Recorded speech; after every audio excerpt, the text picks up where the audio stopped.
전세에 따른 매매 거래량이 크게 증가가 되고 있는 상황이고, 전세 가격도 하락세가 둔화되고 있다. 전세에 따른 매물 감소도 계속적으로 진행되고 있는 상황이기 때문에 매물의 매물 증가폭이 둔화되고 있다는 걸 알아두셔야 됩니다.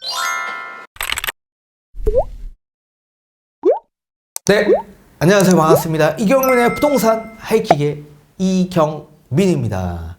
자, 지금 보시는 뉴스 기사처럼 서울 아파트 매물량이 약 2달 만에 20% 정도 증가한 수치다. 그래서 시장이 앞으로 어려워질 거다. 이런 뉴스 기사를 간간히 접해보실 수가 있을 겁니다. 자, 이런 기사만 그냥 접해보신다면 여러분들 시장을 크게 오판할 가능성이 매우 높기 때문에 반드시 시장의 흐름을 이해하시기 위해서는 매물량이 왜 증가됐는지 그 원인을 먼저 파악하시고, 그 원인에 대한 리스크가 언제 해제되었는지도 파악을 해야만 정확한 여러분들 부동산 시장의 해석을 하실 수가 있을 겁니다. 따라서 시점을 어디에 두냐에 따라 그 결과가 완벽히 달라질 수 있기 때문에 오판하지 않고 정확한 해석을 하기 위해선 반드시 지금 매매 시장과 전세 시장이 어떻게 지금 흐름이 진행되고 있는지를 파악해야만 할 겁니다.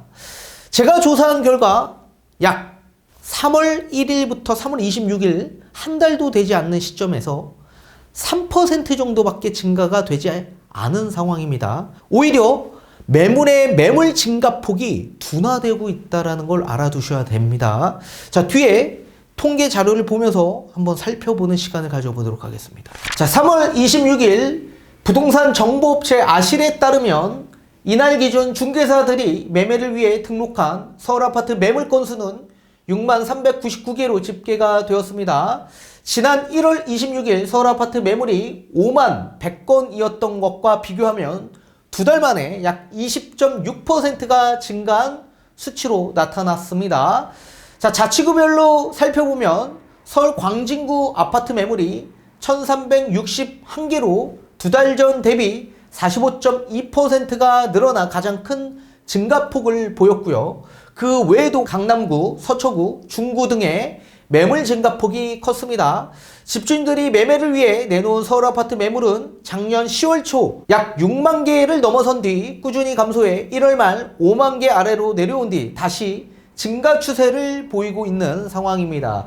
자, 뉴스 기사에서는 1월 26일 기준에서 수치를 계산을 했는데 왜 1월 26일을 기점으로 했는지 저는 이해를 할 수가 없습니다. 제가 봤을 땐 이거는 아무 의미 없이 그냥 가장 수치가 낮은 매물량이 가장 낮았던 시점을 대비해서 아마 수치를 계산한 것으로 보여지고 있습니다. 좀 잘못된 해석으로 보여집니다. 자, 반면 전세 매물은 감소 추세에 있습니다. 이날 기준 서울 아파트 전세 매물은 45,544개로 2개월 전 대비해서 7,000개 가까이 줄어들었습니다. 서울 서대문구의 전세 매물이 2개월 전과 비교해서 약 36.2%가 줄었고, 마포구, 강동구, 강서구 등도 전세들이 크게 감소한 수치로 나타났습니다. 자, 이거는 뒤에 제가 통계 자료를 보면서 다시 한번 설명을 도와드리도록 하겠습니다. 자, 전세 매물이 줄어드는 반면 매매 거래를 위한 매물이 늘어나는 이유는 올해 초부터 거래량이 다소 늘기 시작하며 집주인들이 전세로 내놓았던 매물을 다시 매매로 전환했기 때문이라는 분석이다. 서울 아파트 매매 거래량은 11월 761건으로 바닥을 찍은 뒤 12월과 1월엔 다시 1000건을 넘겼습니다. 2월엔 매매 거래량이 더 늘어나 이달 말 집계가 완료되면 2000건대 후반을 기록할 것으로 보여집니다. 자, 이렇게 앞전에 보신 것과 같이 이 기사만 본다라고 한다면 매물량이 계속적으로 증가가 되고 있다 보니 앞으로 매매 가격은 더 하락하지 않을까라는 생각을 하신 분들이 많이 있으실 겁니다. 저 뒤에 통계 자료를 보면서 다시 한번 잘못된 기사 내용의 해석들을 수정하는 시간을 한번 가져보도록 하겠습니다. 자, 아실 통계 자료를 보면서 매매 전세 월세에 따른 매물 증감을 한번 알아보면서 부동산 시장의 흐름이 어떻게 전환되고 있는지 세밀하게 한번 파악해보는 시간을 가져보도록 하겠습니다. 자, 우선적으로 매매와 전월세 그래프를 보게 되면 서로 디커플링이 나오고 있는 걸 보실 수가 있을 겁니다. 자, 우선적으로 2022년 상반기부터 금리 인상이 시작이 되면서 시장이 얼어붙기 시작합니다. 그러면서 매매 거래량도 급감하기 시작하면서 거래 자체가 불가능한 그런 시기가 찾아오게 됩니다. 그러면서 매매에 대한 매물량은 계속 증가된 걸 보실 수가 있을 겁니다. 자, 그리고 나서 2022년 7월 달 기준에서부터 급격하게 거래량이 감소된 걸 보실 수가 있습니다. 2022년 7월 기준이라고 한다면 급격한 금리 인상이 나오는 시기였습니다. 그래서 연달아 빅스텝, 자이언트 스텝을 계속 밟아가는 시점이었는데 이렇게 급격한 금리 인상이 나오게 되면 자연스럽게 매매에 대한 매물량은 증가되는 게 맞는 거죠. 근데 비정상적으로 매매에 대한 매물량은 감소가 되었습니다. 반대로 전월세에 따른 매물량은 7월 기준에서부터 급격하게 증가되는 걸 보실 수가 있을 겁니다. 이 월세에 따른 지표는 기본 월세도 있지만 준전세와 준월세도 포함한 지표입니다. 자, 이렇게 상반된 이유가 뭘까요? 자, 우선적으로 1주택자 같은 경우에는 급격한 금리 인상으로 거래량이 급감하여 매도 자체가 불가능하게 됐죠. 그래서 부채에 대한 주택담보대출 이자에 대한 부담 압박이 있는 1주택자의 매도 자체가 불가능하기 때문에 그런 분들이 전세로 전환해서 대출을 상환하고자 하는 수요가 많이 증가됐던 시기였습니다. 또한 다주택자 같은 경우에도 전월세가 만료되는 시점에 매물이 계속적으로 적체되는 현상이 발생이 되었는데 계약갱신을 요구한 수요층들이 계속적으로 많이 증가되다 보니까 시장에 나오는 전월세 수요층들이 감소되었던 겁니다. 그래서 다주택자는 전월세가 만료되면 새로운 전세 수요를 맞춰야 되는데 맞추지 못하고 매물이 계속 적체가 되는 이런 현상이 발생되기도 하고 또한 금리 인상 영향으로 인해서 전세 대출에 따른 금리도 급격하게 인상이 되었죠. 그래서 대출 금리가 뭐 8%까지도 상단이 나왔던 시점이었는데 따라서 그런 대출에 대한 부담이 있는 수요층들이 또 월세로 전환하고 이런 전세에 따른 수요가 감소되어 매물은 계속적으로 증가가 되었죠. 또 그뿐만 아니라 전세 사기에 따른 위험성도 다분히 존재했기 때문에 월세로 전환하는 수요가 많이 늘어나서 전세 가격은 폭락했고 월세는 계속적으로 상승하는 구조가 나왔었습니다. 자, 매매의 증감을 한번 보게 되면 2022년 7월부터 매매는 감소되었다. 2022년 7월 1일 기준에서 매물량은 64,770건, 2023년 1월 5일 바닥을 찍었습니다. 이 기준에서는 51,180건을 기록하면서 매물 증감이 약 마이너스 21%포인트나 감소되었습니다. 그에 반해 전세 같은 경우에는 2022년 7월 1일 기준 28,417건에서 2023년 1월 5일 1월 달에 가장 매물량이 증가됐던 수치였습니다.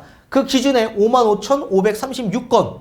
따라서 매물 증감률은 말도 안 되는 수치였죠. 95.4%포인트나 증가한 수치다. 월세도 마찬가지 87.2%포인트나 증가한 수치입니다. 자, 매매 전세 월세 가격 지수를 한번 보시게 되면 앞전에 보신 것과 같이 2022년 7월 달부터 하락폭이 나오기 시작합니다.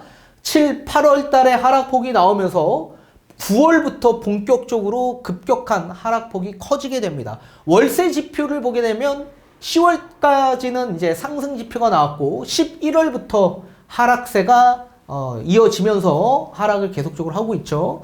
자, 그에 반면에 매매와 전세의 하락폭은 굉장히 크죠. 근데 매매 가격의 하락폭보다 전세 가격의 하락폭이 훨씬 더 큰 걸 보실 수가 있을 겁니다. 따라서 2022년 12월 달에 전세 가격 하락폭이 워낙 컸죠. 따라서 하락폭이 이 매물에 대한 증가가 계속적으로 적체가 되면서 하락폭은 더욱더 가속화되었다라고 보셔야 될 것 같습니다. 자, 그리고 2023년 1월부터 판도가 달라지기 시작합니다.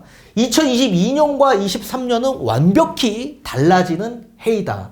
23년 1월부터 23년 3월 달 기준에서 본다면 매매와 전월세가 다시 디커플링이 되면서 매물량이 달라지기 시작합니다.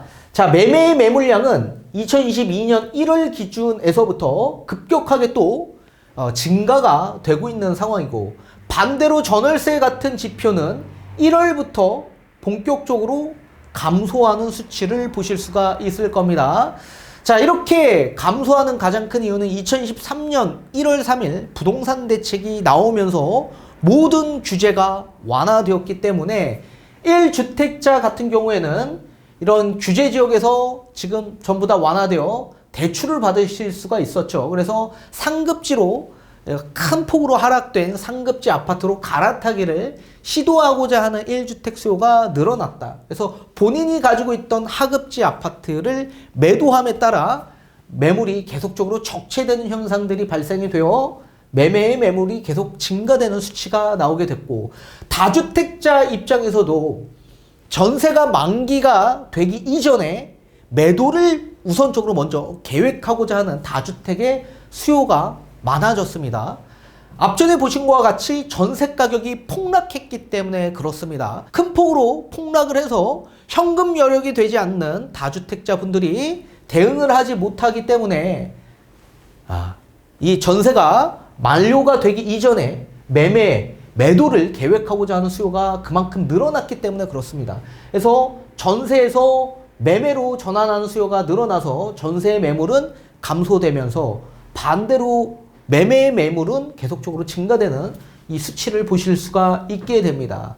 자, 그리고 전세 가격 폭락으로 인해서 또 전세의 수요가 많이 유입이 되었죠. 그리고 또 월세 같은 경우에는 지금 현재 금리가 동결이 되면서 시장 금리는 계속적으로 빠르게 인하되고 있는 상황에서 전월세에 따른 전환율이 아직도 높게 형성되어 있는 월세보다는 큰 폭으로 하락된, 그리고 시장 금리도 많이 인하된 전세로 유입되고자 하는 수요가 많이 들어갔기 때문에 전세 매물량은 계속 감소되고 있다. 그리고 전세 거래량은 계속적으로 큰 폭으로 증가되면서 전세 가격은 큰 폭으로 하락하고 있는 추세가 나오고 있는 상황입니다. 또 다주택자의 3월 달부터 전세 퇴거자금 대출이 발생이 되기 때문에 현금 여력이 없는 분들도 전세 퇴거자금 대출을 받아 보증금을 반환해 줄 수 있는 상황까지 나오게 된 겁니다.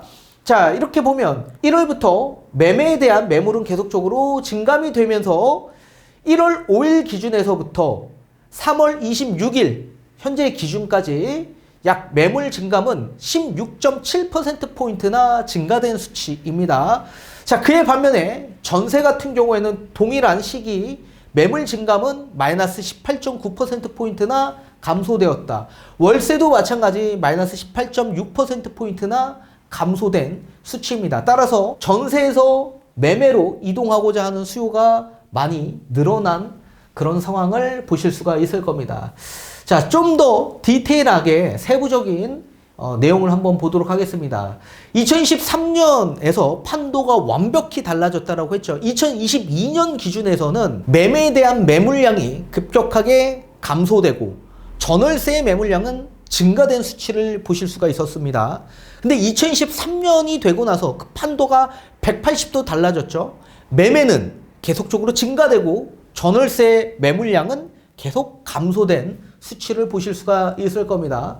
그 가장 큰 이유를 2023년 1월 3일 부동산 대책 발표에서부터 시작이 되었다라고 보셔야 될 것 같습니다. 자, 1주택자 같은 경우에는 비규제로 전환이 되었기 때문에 앞전에 설명드린 것과 같이 대출이 전부 다 완화가 되었습니다. 자, 기존에 LTV 40%밖에 받지 못하고 15억이 초과되는 아파트는 대출 한 푼 나오지 않았었죠. 자, 그런데도 불구하고 이제 비규제 지역으로 서울 지역도 전환이 되었기 때문에 LTV 70%까지 다 받아볼 수 있게 되었었습니다. 또한 특례 보금자리 대출로 인해서 4% 저금리로 이제 대출을 받아 내 집 마련을 할 수 있는 좋은 기회가 나오게 되었고, DSR도 적용받지 않기 때문에 1주택에 대출을 받고자 상급지 매수하기 위한 그런 전략들이 계속적으로 나오고 있는 상황입니다. 또 15기 초과되는 아파트도 대출이 70% 나오게 되죠. 한 푼도 나오지 않았던 그런 곳에서 70%까지 나오기 때문에 상급지로 매수하기 위한 전략을 세움에 따라 하급지를 매도하고 그 매도에 대한 매물이 계속적으로 적체됨에 따라 매물은 계속적으로 증가되는 수치를 보실 수가 있을 겁니다. 또한 다주택자 입장에서도 마찬가지 비규제 지역으로 전환이 되었기 때문에 매수하고자 하는 수요층들이 예년 수준보다 훨씬 더 완화된 혜택들을 많이 볼 수가 있었을 겁니다.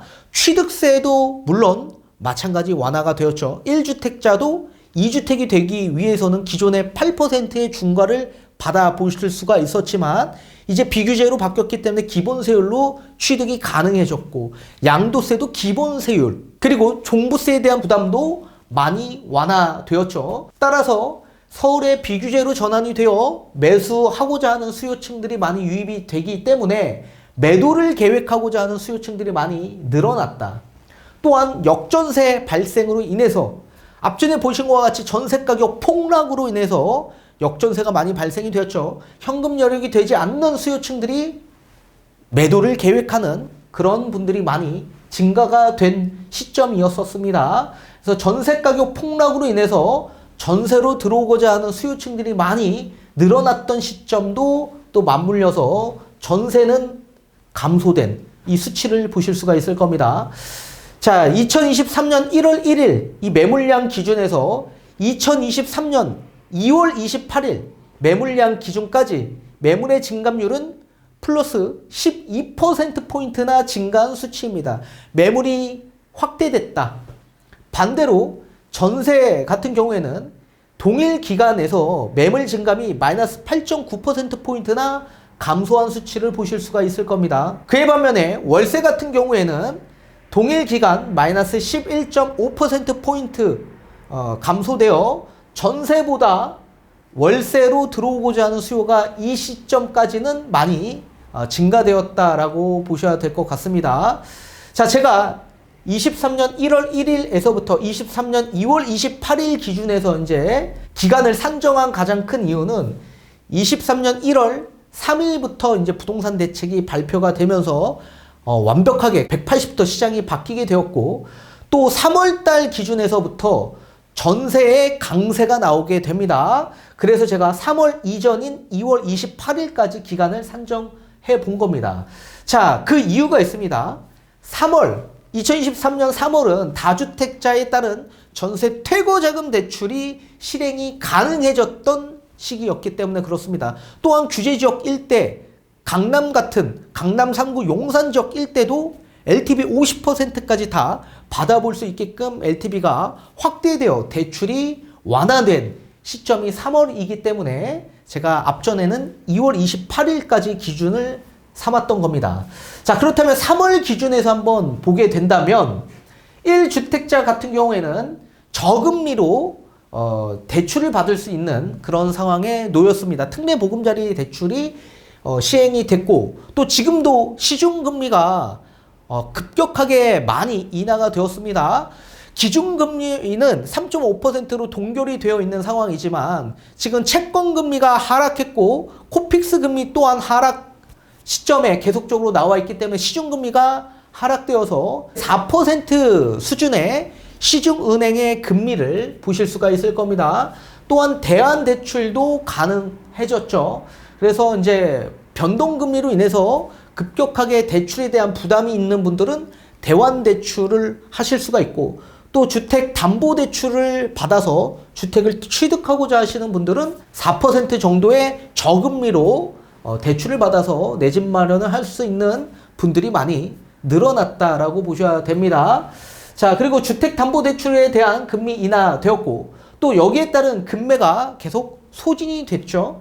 수요층들이 많이 늘어났기 때문에 그렇습니다. 역대 최저치의 거래량이 나왔던 시점이 매매 시점에서 2022년 시점이었는데 2023년부터는 급격하게 거래량이 증가되면서 2월 달부터는 급격하게 매매 거래량이 증폭됐던 시기였습니다. 3월 달은 아직까지는 집계가 되고 있지 않은 상황이지만 2월 달과 비슷한 수준으로 나올 것으로 보여지고 있습니다. 따라서 급매가 계속적으로 소진이 되고 또 매도인들은 호가를 계속적으로 올리는 호가 상승으로 매물을 오히려 회수하는 분들이 많이 늘어났습니다. 지금 대출에 대한 부담이 적어졌기 때문에 그렇죠.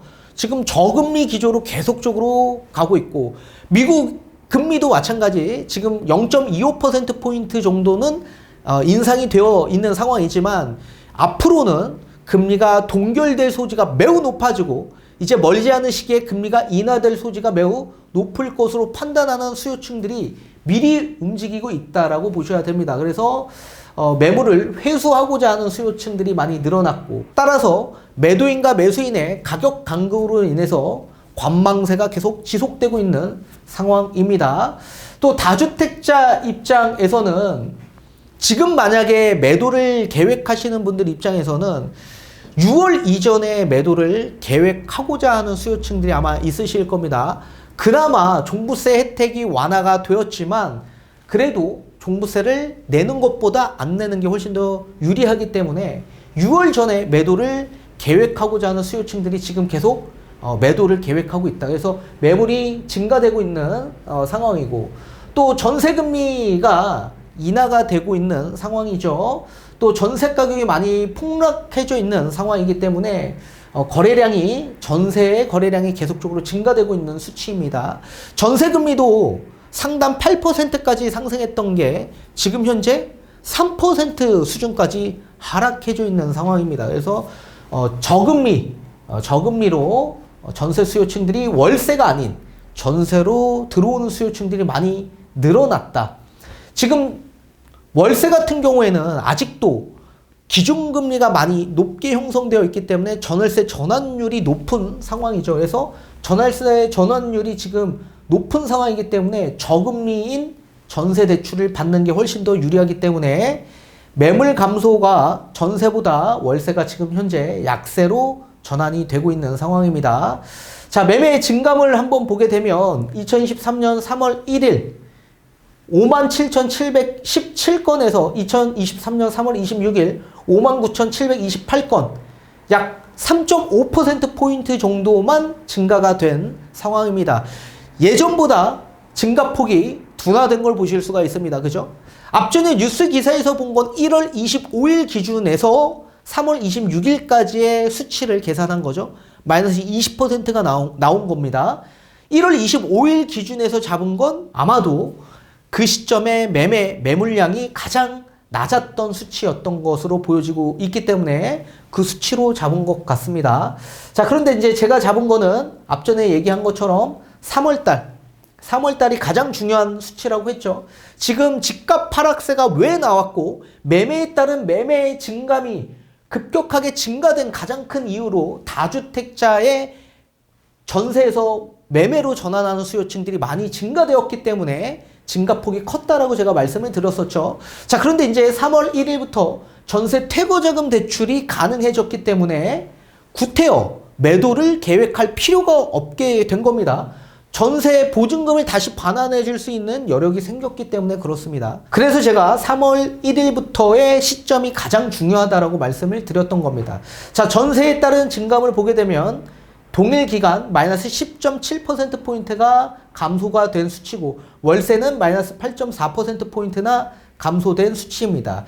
자, 앞전에 보신 거는 1월과 2월은 월세에 따른 매물 감소가 전세보다 더 확대되었던 시점이었는데 3월달은 월세가 더 전세보다 약세로 전환한 시점이다. 그래서 지금 전세가 계속적으로 강세가 이뤄진 걸 보실 수가 있을 겁니다. 자, 따라서 제가 어제 영상에서 다뤄드린 내용처럼 전세에 따른 매매 거래량이 크게 증가가 되고 있는 상황이고 전세 가격도 지금 하락세가 둔화되고 있다라고 말씀을 드렸고 또 전세에 따른 매물 감소도 계속적으로 진행되고 있는 상황이기 때문에 전세 가격 회복에 있어 아마도 매매 가격이 나중에 6월이 지나가면 6월 이전에 매도를 계획하는 다주택자분들이 많다라고 했죠. 종부세 때문에.